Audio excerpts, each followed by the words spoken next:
की प्रेस विज्ञप्ति और जो जानकारी है वो विशेष तौर पे हमारे यहाँ जो अति वांछित की जो सूची बनी है टॉप 10 मोस्ट वांटेड क्रिमिनल्स की, उसमें नई मिस्त्री गिरोह का एक जो शूटर है वो जिसको टिमला के नाम से जाना जाता है, उसकी गिरफ्तारी को लेकर लगातार यहाँ की विशेष टीम और कई थाने की पुलिस के ऊपर निगरानी रख रही थी।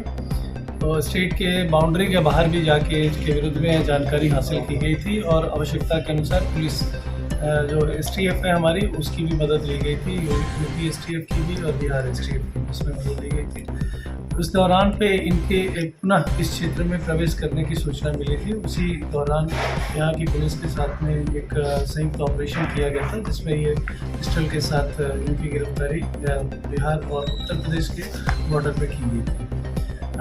जो इनकी जानकारी इन्होंने दी और जो इनके बारे में तथ्य है वो ये कि पिछले 15 सालों में ये अभी तक ये गिरफ्तार नहीं हो पाए थे और इनके द्वारा सुपारी लेकर और एक गिरोह विशेष के द्वारा लोगों की हत्या कराई गई है, जिसमें कि मुख्य रूप से वर्ष 2017 की घटना, 2018 की घटना, 2022 में कुल 2 घटनाएं हैं।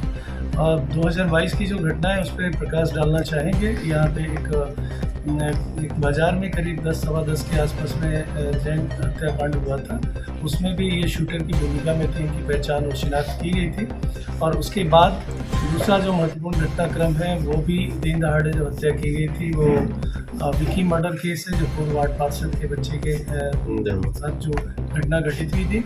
उससे पहले भी जो घटनाएं थी वो सेंसेशनल थी, उसमें डबल मर्डर का भी मामला है जिसमें कि स्टेशन परिसर के अंदर में भी और कृष्णा साई हत्याकांड भी उसमें प्रमुख रूप से शामिल है। इन्होंने सभी कांड में अपनी संलिप्तता को भी स्वीकार किया है और इस बात को भी बताया कि वो गिरोह कहीं ना कहीं ज़मीन के विवाद को लेकर और ज़मीन पर वर्चस्व को लेकर इनके साथ में अलग अलग जो सदस्य हैं उनको बुला के और एक गिरोह के रूप में लोगों पे प्रहार करते रहे और गोली मारकर उनकी हत्या करके सनसनी पैदा करते हैं और लोगों में भय व्यक्त कराते हैं। कहाँ से गिरफ्तारी हुई? ये गिरफ्तारी बॉर्डर से हुई है, रोड पे ऑन रोड हुई है और जो भारत जो यूपी और बिहार बॉर्डर है उससे इनकी गिरफ्तारी सुनिश्चित की गई। ये अपना जो हाइडआउट है, जो शेल्टर है वो चंदौली जिले में बना के रखे थे, वहाँ से आके अपराध की घटना करते थे।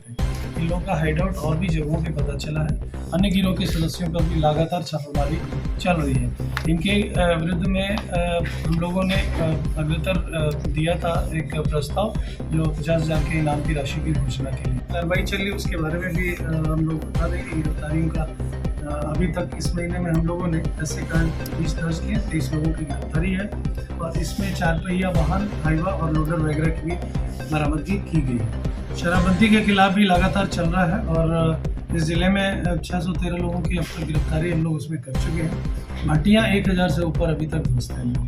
तो ये लगातार तीसरा महीना है जिसमें कि हम लोग 1000 से ऊपर की भट्टियाँ अवैध देशी शराब को लेके इसमें कर रहे हैं हम लोग। इसके अलावा भी विदेशी शराब में भी बरामदगी इसमें अलग अलग स्रोत से, जिसमें से चंदौली और यूपी से आने वाली शराब का भी जखीरा इसमें बरामद किया गया।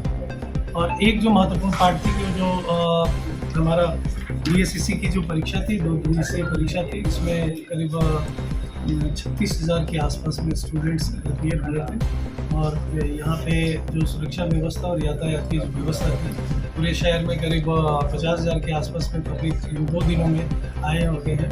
तो वो भी एक पुलिस की बंदोबस्ती का एक प्रकार है जिसकी जानकारी आम जनता को भी जाना जरूरी है। यातायात व्यवस्था और प्लस सुरक्षा व्यवस्था, जो 5 स्तरीय सुरक्षा व्यवस्था हम लोगों ने ली थी सेंटर पे स्टैटिक बल के अलावा अन्य जो गिरफ्तारी और इसमें सुरक्षा का जो प्रबंध था वो पूरी तरह से इसमें हम लोगों ने दिया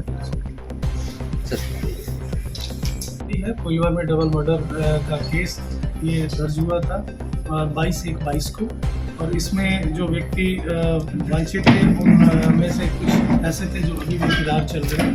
उन्हीं में से अभिमन्यु सिंह की गिरफ्तारी सुनिश्चित की गई है। तो ये 3 महत्वपूर्ण गिरफ्तारियां जो हत्या के पीछे में जो स्थानीय पुलिस की दबिश चल रही है और बालू माफियाओं के खिलाफ में जो कार्रवाई चल रही है ये उसी की सीरीज में। अच्छा सर, अभिमन्यु सिंह की गिरफ्तारी में पता चला है कि अभिमन्यु सिंह पुलिस बहुत मार मारी है। ये ऐसा तथ्य है जो आप किस जगह से स्रोत से जानकारी लेके दे रहे हैं ये मुझे नहीं मालूम है, लेकिन पुलिस का काम है गिरफ्तारी करना।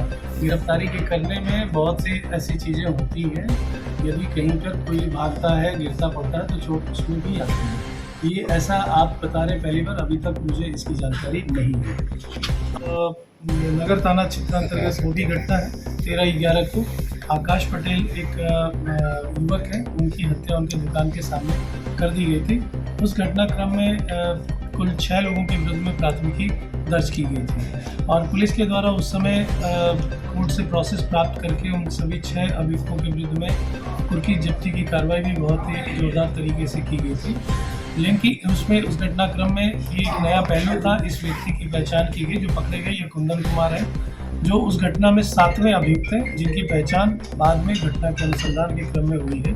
और उस घटना में इन्होंने अपनी संलिप्तता भी स्वीकार की थी। ये उसी गिरोह धनजी यादव गिरोह के ही सदस्य ये भी हैं। इस गिरोह का भी दबदबा उस क्षेत्र में रहा, शीतल टोला एरिया में, और लगातार इन लोगों ने भी इस तरह की घटनाओं को करके आम जनता के बीच में दहशत फैलाने की कोशिश की थी। तो इस घटना में भी DIU के द्वारा और जो पुलिस स्थानीय है उसके द्वारा कृत कार्रवाई ये भी प्रशंसनीय है और इससे भी हम लोगों ने कई लोगों की पहचान की है। आने वाले वक्त में इसकी गिरफ्तारी का इनकी गिरफ्तारी का विवरण हमने इस प्रेस विज्ञप्ति में दे दिया है। इनके साथ भी अवैध अग्नेयास्त्र बरामद है, जो अग्नेयास्त्र के बारे में थेरेपी की घटना के समय में उसका इस्तेमाल इन लोगों ने किया है।